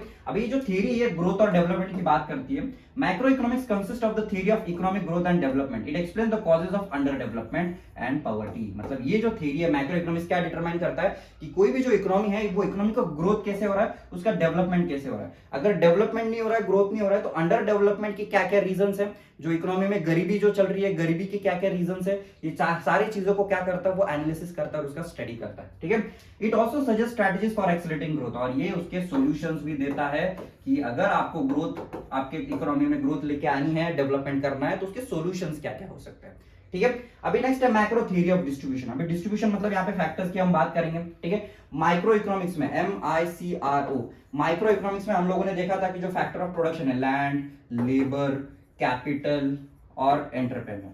ठीक है, लैंड, लेबर, कैपिटल और एंटरप्रेन्योर। ठीक है, अभी एंटरप्रेन्योर जो है यहाँ पे, जब माइक्रो इकोनॉमिक्स में हम बात कर रहे थे तो एक स्पेसिफिक रेवेन्यू, एक प्रोडक्ट हम सेल कर रहे हैं तो कितना पैसा लैंड में जा रहा है, कितना लेबर में जा रहा है, कितना कैपिटल में जा रहा है। But on the other hand जब हम माइक्रो इकोनॉमिक्स की बात करते हैं तो माइक्रो इकोनॉमिक्स में पूरे इकोनॉमी का रेवेन्यू हम यहाँ पे लेंगे कि पूरे इकोनॉमी में जितने भी गुड्स एंड सर्विसेज बन रहे हैं, पूरी इकोनॉमी जो जितना पैसा जनरेट कर रही है, वो पैसा शेयर ऑफ रेंट में कितना पैसा जा रहा है, वेजेस में कितना जा रहा है, इंटरेस्ट में कितना जा रहा है, प्रॉफिट में कितना जा रहा है। मतलब यहाँ पे लार्ज कंसेप्ट की यहाँ पे बात हो रही है, एक बड़े लेवल पे बात हो रही है कि जो लार्ज रेवेन्यू है, लार्ज रेवेन्यू में रेंट का कितना जा रहा है, वेजेस का कितना जा रहा है और इंटरेस्ट का कितना है। But on the other hand micro जो होता है वो क्या करता है, एक छोटे से प्रोडक्ट का लैंड में कितना जा रहा है पैसा, उसमें उसकी बात करता है, डिस्ट्रीब्यूशन की बात करता है। ठीक है, अभी नेक्स्ट है फीचर्स। हम अभी मैक्रो इकोनॉमिक्स के फीचर्स देखते हैं।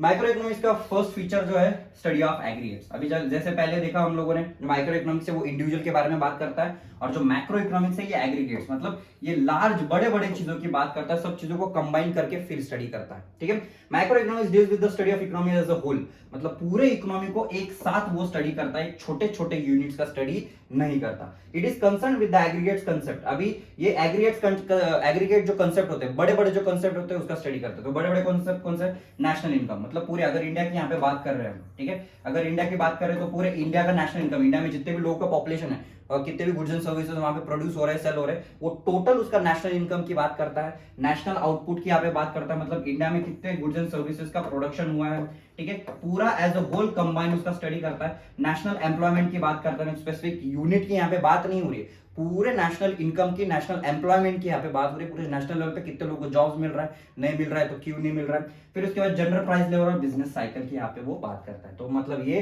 जो ओवरऑल जो स्टडी है ये किसका करता है, एग्रीगेट्स का करता है, छोटे छोटे यूनिट्स का नहीं करता। अभी नेक्स्ट है इनकम थ्योरी।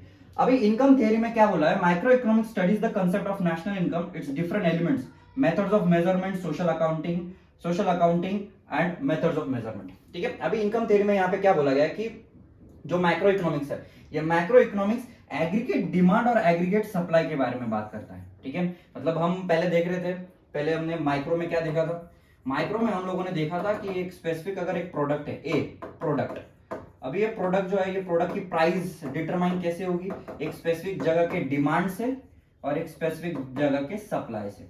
ठीक है, अभी ये डिमांड और सप्लाई से ये प्राइस, एक ए जो प्रोडक्ट है उसकी प्राइस डिटरमाइन होती है। पर यहाँ पे इनकम थ्योरी में क्या बोला जा रहा है, मैक्रो इकोनॉमिक्स में हम कैसा स्टडी करते हैं कि जो एग्रीगेट डिमांड है, पूरी इकोनॉमी में जो चीजों की डिमांड है उसका वो प्राइस डिटरमाइन करेगा। एग्रीगेट जो जितना सप्लाई हो रहा है उसके हिसाब से वो प्राइस डिमांड करेगा। मतलब यहाँ पे एग्रीगेट डिमांड है, मतलब क्या, जो गुड्स सर्विसेज होती है, जो भी गुड्स की डिमांड ज्यादा होती है, लोग ज्यादा उसको परचेस करते हैं, उसकी प्राइस ज्यादा होती है। और जो सप्लाई, जितना ज्यादा सप्लाई होता है उतनी प्राइसेस कम होती है, अगर सप्लाई कम हो गया तो प्राइसेस बढ़ जाती है।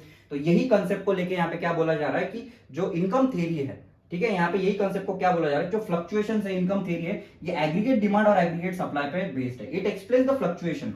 अभी ये फ्लक्चुएशंस को भी एक्सप्लेन करता है कि जो नेशनल इनकम है उसकी इनकम फ्लक्चुएट कैसे हो रही है। फ्लक्चुएशन मतलब क्या बताया था मैंने, चेंज बताया था। ठीक है, अभी ये जो फ्लक्चुएशंस है, ये जो चेंजेस है नेशनल इनकम में कैसे चेंजेस हो रहे हैं, ठीक है, बिजनेस साइकिल में कैसे चेंजेस हो रहे हैं, इन्फ्लेशन मतलब जो general increase in the prices है वो क्यों हो रहा है, और डिफ्लेशन क्यों हो रहा है, ये सारी चीजों का एक्सप्लेनेशन कौन देता है, माइक्रो इकोनॉमिक्स देता है। ठीक है, अभी नेक्स्ट है जनरल इक्विलिब्रियम। अभी माइक्रो इकोनॉमिक्स में हम लोगों ने देखा था पार्शियल इक्विलिब्रियम। ठीक है, क्या देखा था हमने, पार्शियल इक्विलिब्रियम देखा था, पार्शियल इक्विलिब्रियम। अभी पार्शियल इक्विलिब्रियम ये किसमें हमने देखा था, माइक्रो में देखा था, MICRO में। अभी मैक्रो में हम क्या देखने वाले, जनरल इक्विलिब्रियम देखने वाले।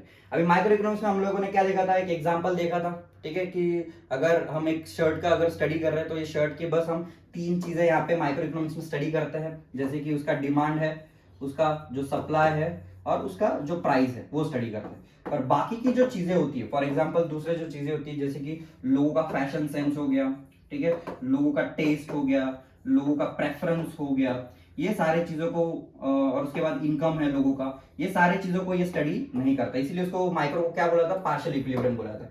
पर ये जो माइक्रो इकोनॉमिक्स जो है वो मैक्रो इकोनॉमिक्स, यहाँ पे हम जिसकी बात कर रहे हैं, मैक्रो इकोनॉमिक्स क्या करता है, जनरल इक्विलिब्रियम एनालिसिस देता है। मतलब ये सारे फैक्टर्स को कंसिडरेशन में लेके फिर वो स्टडी करता है। ठीक है, तो इसको क्या बोला जाएगा, जनरल इक्विलिब्रियम एनालिसिस। और माइक्रो इकोनॉमिक्स जो है इसको पार्शियल क्यों बोला जा रहा है, क्योंकि ये बस ये 3 चीजों का ही स्टडी करता है, पर जो मैक्रो इकोनॉमिक्स है वो सारे चीजों का स्टडी करता है। ठीक है, अभी नेक्स्ट है इंटरडिपेंडेंस। अभी इंटरडिपेंडेंस मतलब मैक्रो इकोनॉमिक्स क्या बोलता है कि जितने भी ये इकोनॉमिक वेरिएबल्स है, जैसे कि इनकम है, आउटपुट है, एम्प्लॉयमेंट है, इन्वेस्टमेंट है, ये एक दूसरे के ऊपर इंटरडिपेंडेंट है। अभी इंटरडिपेंडेंट है मतलब यहाँ पे एक एग्जांपल दिया है, देखो इन्वेस्टमेंट से स्टार्ट होता है। इन्वेस्टमेंट मतलब यहाँ पे क्या बोला, इकोनॉमी में अगर इन्वेस्टमेंट होगी, इन्वेस्टमेंट मतलब लोग, जो गवर्नमेंट है वो अच्छे रोड्स बनाएगी, इन्वेस्टमेंट करेगी, लोग जो है अपना सेविंग्स से कंपनीज में इन्वेस्ट करेंगे, तो इसके वजह से क्या होगा, इन्वेस्टमेंट की वजह से फैक्ट्रीज बनेंगी।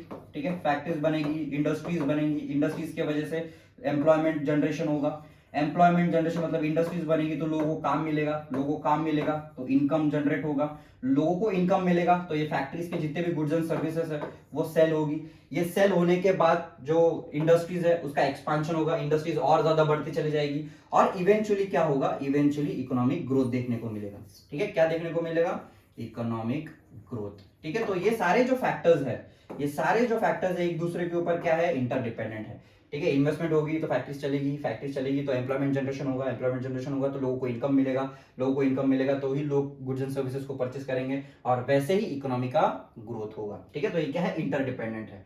अभी नेक्स्ट है लंपिंग मेथड। अभी हम लोगों ने माइक्रो इकोनॉमिक्स में पढ़ा था, MICRO, माइक्रो इकोनॉमिक्स में हम लोगों ने पढ़ा था स्लाइसिंग मेथड। स्लाइसिंग मेथड मतलब माइक्रो इकोनॉमिक्स क्या करता था, एक बड़े से टुकड़े को छोटे छोटे स्लाइसेस में कट करता था, हर एक हिस्से का एक अलग से इंडिविजुअल स्टडी करता था। पर यहाँ पे जो मैक्रो इकोनॉमिक्स है, यहाँ पे किसकी बात हो रही है, मैक्रो इकोनॉमिक्स की। अभी ये जो मैक्रो इकोनॉमिक्स है वो क्या करता है, ये लंपिंग मेथड यूज करके पूरे इकोनॉमी को एज अ होल वो स्टडी करता है, मतलब उसके ये स्लाइसेस वगैरह नहीं करता, वो क्या कर रहा है, वो पूरे बॉक्स के बॉक्स को डायरेक्टली क्या करता है, स्टडी करता है, उसके स्लाइसेस नहीं करता, ये यूनिट्स में उसका स्टडी नहीं करता। ठीक है, according to the professor Boulding, forest is an aggregation of trees but it does not reveal the properties of the individual tree. मतलब यहाँ पे जो प्रोफेसर बोल्डिंग है उन्होंने क्या बोला कि जो मैक्रो इकोनॉमिक्स जो है वो पूरे फॉरेस्ट का एज अ होल स्टडी करता है, वो स्पेसिफिक फॉरेस्ट में अगर एक पेड़ है तो उसके प्रॉपर्टीज नहीं बताता, उसका स्टडी नहीं करता, वो पर पूरे फॉरेस्ट का एज अ होल स्टडी करता है। नेक्स्ट है ग्रोथ मॉडल। अभी नेक्स्ट जो पॉइंट है ये ग्रोथ मॉडल है। ये ग्रोथ मॉडल में क्या दिया है, macro economic studies various factors that contribute to the economic growth. अभी मैक्रो इकोनॉमिक्स जो है वो ऐसे फैक्टर्स को स्टडी करता है जिसके वजह से इकोनॉमिक ग्रोथ होगा या इकोनॉमिक डेवलपमेंट होगा। ठीक है, अभी जो इकोनॉमिक ग्रोथ और इकोनॉमिक डेवलपमेंट, इकोनॉमिक ग्रोथ कैसे हो सकता है, ज्यादा इन्वेस्टमेंट करके, सेविंग्स होके। ठीक है, सेविंग्स जो है वो पैसा इन्वेस्ट होता है। ठीक है, पॉवर्टी कम करके, एम्प्लॉयमेंट ज्यादा जनरेशन करके ग्रोथ हो सकता है। डेवलपमेंट कैसे हो सकती है, डेवलपमेंट जो है वो ज्यादा अच्छा इंफ्रास्ट्रक्चर बना के, रोड्स बना के, पब्लिक फैसिलिटीज लोगों को प्रोवाइड करके, फिर उसके बाद गरीबी हटा के, उसके बाद स्कूल्स कॉलेजेस बना के डेवलपमेंट हो सकता है। तो ये जो ग्रोथ मॉडल मैक्रो इकोनॉमिक्स जो है यही सॉल्यूशन किसको प्रोवाइड करता है, गवर्नमेंट को प्रोवाइड करता है कि आपको अगर डेवलपमेंट लाना है, ग्रोथ लाना है तो आप ये सब कर सकते हो। अभी उसमें भी महाना लोबिस का एग्जांपल दिया। महाना लोबिस जो थे ये एक साइंटिस्ट थे, इंडिया के साइंटिस्ट थे और एक स्टैटिस्टिशियन थे। तो इन्होंने भी क्या किया था, इन्होंने भी एक मॉडल एम्फेसाइज किया था जिसमें हेवी इंडस्ट्रीज के बारे में उन्होंने बोला था। उन्होंने बोला था कि इंडिया को अगर ग्रोथ लेना है तो ज्यादा से ज्यादा इंडस्ट्रीज और हेवी इंडस्ट्रीज पे उन्होंने ज्यादा फोकस किया कि जितने ज्यादा इंडस्ट्रीज बनेंगे उतने ज्यादा जल्दी डेवलपमेंट होगा, ग्रोथ होगा। ठीक है, अभी नेक्स्ट है जेंडर प्राइस लेवल। अभी जेंडर प्राइस लेवल मतलब यहाँ पे हम मैक्रो इकोनॉमिक्स की बात कर रहे हैं, मैक्रो MACR। तो मैक्रो इकोनॉमिक्स क्या बोलता है, determination and changes in the general price level. मतलब अगर एक स्पेसिफिक जो प्राइस लेवल है, ये प्राइस लेवल है, ये प्राइस डिटरमाइन कैसे होगी, मतलब डिटरमाइन मतलब ये प्राइस जो है ये स्पेसिफिक प्राइस रखी कैसे जाएगी और उसमें जो चेंजेस आ रहे हैं ये चेंजेस किसकी वजह से आ रहे हैं, ये सारी चीजों को स्टडी करता है। ठीक है, general price level is the average of all the price of the goods and services. मतलब ये जनरल प्राइस लेवल जो है ये सारे गुड्स एंड सर्विसेज का क्या है, ये एवरेज प्राइस है। सारे इकोनॉमी में जितने भी गुड्स एंड सर्विसेज प्रोड्यूस हो रहे हैं ये सारे का क्या है, ये एवरेज है और उसका स्टडी किया जाता है। अभी नेक्स्ट है पॉलिसी ओरिएंटेड। अभी according to the Keynes macro economics is a policy oriented science, it suggest suitable economic policies to promote economic growth. अभी जो मैक्रो इकोनॉमिक्स है ये सुटेबल पॉलिसीज बताता है कि जो इकोनॉमी का ग्रोथ है वो कैसे करना चाहिए, एम्प्लॉयमेंट जनरेशन कैसे बनाना चाहिए, इन्फ्लेशन जो है, जो प्राइसेस, जो गुड्स एंड सर्विस के जो प्राइसेस बढ़ते जा रहे हैं उसको एक स्पेसिफिक बैलेंस उसका कैसे बनाना है, और जो डिप्रेशन है ये डिप्रेशन जैसे कंडीशंस को कैसे फेस करना है, ये सारी चीजें कौन बताता है, मैक्रो इकोनॉमिक्स बताता है। ठीक है, अभी नेक्स्ट इंपॉर्टेंस पढ़ लेते हैं। अभी मैक्रो इकोनॉमिक्स के फीचर्स हम लोगों ने देखी है, स्कोप भी हम लोगों ने पढ़ लिया। अभी देखते हैं इंपॉर्टेंस ऑफ मैक्रो इकोनॉमिक्स। अभी मैक्रो इकोनॉमिक्स इतना इंपॉर्टेंट क्यों है, मैक्रो इकोनॉमिक्स जो है वो इकोनॉमी के फंक्शनिंग को हेल्प करता है। इकोनॉमी कैसे फंक्शन करनी चाहिए, इकोनॉमी में एम्प्लॉयमेंट कितना होना चाहिए, ग्रोथ कितनी होनी चाहिए, डेवलपमेंट कैसे होना चाहिए, तो इकोनॉमी का जो बेसिक जो फंक्शनिंग होता है, इकोनॉमी कैसे चलानी चाहिए, ये कौन बताता है, ये मैक्रो इकोनॉमिक्स बताता है। ठीक है, कैसे बताता है, ये स्टडी करता है एग्रीगेट वेरिएबल्स का। कौन से एग्रीगेट वेरिएबल्स का स्टडी करता है, डिमांड का स्टडी करता है, सप्लाई का स्टडी करता है, सप्लाई के बाद वो टोटल सेविंग्स का भी स्टडी करता है। हर एक इंडिविजुअल मतलब पूरा इंडिविजुअल ने पूरा combine as a whole economy में जो चीजें होती है उसको कंबाइन स्टडी करता है कौन, मैक्रो इकोनॉमिक्स, इसलिए क्या होता है, फंक्शनिंग है, helps in the functioning of economy. अभी नेक्स्ट है इकोनॉमिक फ्लक्चुएशंस। फ्लक्चुएशन मतलब मैंने क्या बताया था, फ्लक्चुएशन मतलब चेंज।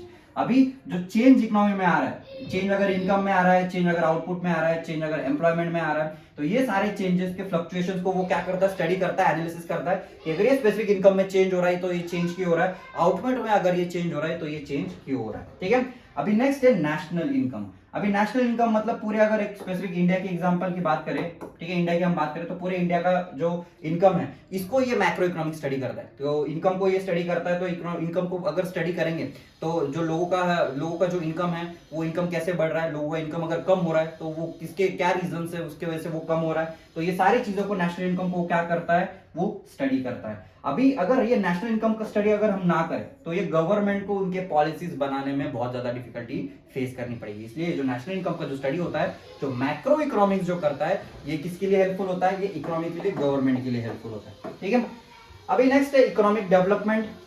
अभी इकोनॉमिक डेवलपमेंट मैंने बताया था कि डेवलपमेंट क्या होता है कि लोगों का अच्छा स्टैंडर्ड ऑफ लिविंग होना चाहिए, अच्छे रोड्स मिलने चाहिए, स्टैंडर्ड ऑफ लिविंग, अच्छे रोड्स मिलने चाहिए, अच्छे स्कूल्स, कॉलेजेस, ये सारी चीजें डेवलपमेंट होना चाहिए। इसको क्या बोलेंगे हम, इकोनॉमिक डेवलपमेंट बोलेंगे। अभी जो मैक्रो इकोनॉमिक्स है वो इकोनॉमिक डेवलपमेंट के बारे में बात करता है कि जो इकोनॉमिक डेवलपमेंट है, लोगों का जो लोग गरीबी है, वो इनइक्वालिटी ऑफ इनकम है, इसको कैसे दूर किया जाए, लोगों का जो वेल्थ क्रिएशन है, उनकी जो प्रॉपर्टी वो कैसे बढ़ाई जाए, लोगों के जेब में और ज्यादा से ज्यादा कैसे पैसे लाए जाए, ये सारी चीजों का कौन स्टडी करता है, मैक्रो इकोनॉमिक स्टडी करता है, और कैसे डेवलपमेंट के पॉइंट ऑफ व्यू से करता है। ठीक है, अभी नेक्स्ट है परफॉर्मेंस ऑफ इकोनॉमी। अभी परफॉर्मेंस ऑफ इकोनॉमी, अगर हम इकोनॉमी का परफॉर्मेंस देखेंगे तो वो कैसे देखेंगे कि इकोनॉमी में लोग के पास पैसा है कि नहीं, वो इकोनॉमी पैसा जनरेट कर रही है कि नहीं, उसका जीडीपी बढ़ रहा है कि नहीं, उसका नेशनल इनकम बढ़ रहा है कि नहीं, ये इसका स्टडी करेंगे। तो ये जो मैक्रो इकोनॉमिक्स होता है वो नेशनल इनकम को एग्रीगेट्स में स्टडी करता है। ठीक है, डेवलपमेंट ग्रोथ के बारे में वो बात तो करता ही है, पर जो नेशनल इनकम है, नेशनल इनकम का परफॉर्मेंस, इकोनॉमी जो है वो कैसे परफॉर्म कर रही है। लास्ट ईयर अगर इकोनॉमी में अगर बस 10 रुपीज ही जनरेट किए थे, तो नेक्स्ट ईयर में उसने एटलीस्ट 20 रुपीज तो जनरेट करनी चाहिए। इसको क्या बोलेंगे, इकोनॉमिक परफॉर्मेंस बोलेंगे। ठीक है, तो ये जो मैक्रो इकोनॉमिक्स जो होता है ये क्या करता है, इकोनॉमी के परफॉर्मेंस को भी देखता है, तो ये भी क्या है, उसका एक इंपॉर्टेंस है। ठीक है, अभी नेक्स्ट है study of macro economic variables. अभी जो मैक्रो इकोनॉमिक्स है, ये मैक्रो इकोनॉमिक वेरिएबल्स, जो इकोनॉमिक वेरिएबल्स होते हैं उसको स्टडी करता है, जैसे कि बिहेवियर ऑफ टोटल इनकम, जो टोटल इनकम है उसका बिहेवियर देखता है, आउटपुट मतलब कितना प्रोडक्शन यहाँ पे हुआ है, ये प्रोडक्शन के बिहेवियर को भी वो क्या करता है, एनालिसिस करता है, एम्प्लॉयमेंट, जनरल प्राइस लेवल को, ये सारी चीजों को एनालिसिस करता है, और at the end of the day benefit किसको होता है, इकोनॉमी को होता है। ठीक है, अभी नेक्स्ट है लेवल ऑफ एम्प्लॉयमेंट। एम्प्लॉयमेंट के बारे में हम लोगों ने पहले ही देख लिया कि जो एम्प्लॉयमेंट होता है, ये एम्प्लॉयमेंट के क्या रीजन है, जनरल प्राइस लेवल की वजह से क्या क्या एम्प्लॉयमेंट में चेंजेस आ रहे हैं। ठीक है, इन्फ्लेशन अगर बढ़ रहा है तो इन्फ्लेशन का क्या इफेक्ट एम्प्लॉयमेंट पे हो सकता है। ठीक है, जो फैक्ट्रीज काम कर रही है उनका आउटपुट अगर अच्छा है, उनका प्रोडक्शन अगर अच्छा है तो उसकी वजह से एम्प्लॉयमेंट बढ़ सकता है, पर अगर आउटपुट कम है तो एम्प्लॉयमेंट क्या हो जाएगा, कम हो जाएगा। ठीक है, तो ये सारी चीजों को स्टडी कौन करता है, मैक्रो इकोनॉमिक्स करता है। ठीक है, अभी लास्ट टॉपिक है ये चैप्टर का, इसमें हम डिफरेंस देख लेते हैं, माइक्रो और मैक्रो इकोनॉमिक्स का डिफरेंस। आपके टेक्स्ट बुक में ये डिफरेंस दिया हुआ है। अभी पहला डिफरेंस जो है मीनिंग है। मीनिंग में क्या दिया हुआ है कि micro economics studies the behaviour of individual, मतलब जो माइक्रो इकोनॉमिक्स है वो एक इंडिविजुअल का बिहेवियर अंडरस्टैंड करता है, एनालिसिस करता है इन द इकोनॉमी, और ये जो है ये क्या करता है, ये study the aggregates of the economy as a whole, मतलब ये पूरे इकोनॉमी में जितना भी एग्रीगेट्स है, एग्रीगेट स्टडी करता है एज अ लार्ज, उसका स्टडी करता है एज अ होल। ठीक है, नेक्स्ट है टूल्स। अभी टूल्स कौन से यूज हो रहे हैं, इंडिविजुअल डिमांड, इंडिविजुअल सप्लाई यहाँ पे स्टडी होता है, और यहाँ पे टूल्स एग्रीगेट डिमांड, मतलब एग्रीगेट मतलब क्या, कंबाइन, यहाँ पे कंबाइन उसका यहाँ पे ये स्टडी करता है, यहाँ पे इंडिविजुअल बेसिस पे स्टडी होता है। ठीक है, अभी नेक्स्ट दिया है स्कोप। अभी स्कोप में हम लोगों ने थ्योरीज पढ़े थे, ये थ्योरीज आपको लिखना है एज इट इज की माइक्रो इकोनॉमिक्स में कौन से थ्योरीज देखे थे। थ्योरी में हम लोगों ने प्राइसिंग, फैक्टर प्राइसिंग थ्योरी देखा था, प्रोडक्शन कंजम्पशन थ्योरी देखा था, इकोनॉमिक वेलफेयर थ्योरी देखा था। फिर उसके बाद मैक्रो इकोनॉमिक्स में मैक्रो की थ्योरी देखना है, national income, general price level theory, employment, money etcetera, ये सारी थ्योरीज हमने यहाँ पे पढ़े थे, तो वो लिखना है। ठीक है, अभी नेक्स्ट है इंपॉर्टेंस। जैसे इंपॉर्टेंस के पॉइंट्स पढ़े, कोई भी इंपॉर्टेंस का 1-2 पॉइंट है, आपको पॉइंट्स ही लिख देना है। जैसे कि प्राइस डिटरमिनेशन मॉडल है, बिल्डिंग बिजनेस डिसीजंस है। फिर उसके बाद जो मैक्रो इकोनॉमिक्स है उसमें इकोनॉमिक फ्लक्चुएशंस के बारे में बात करता है, इकोनॉमिक फ्लक्चुएशन मतलब चेंज के बारे में बात करता है। नेशनल इनकम के मतलब ये इकोनॉमी का जो टोटल इनकम होता है उसकी यहाँ पे वो बात करता है, तो ये इंपॉर्टेंस भी हो गया।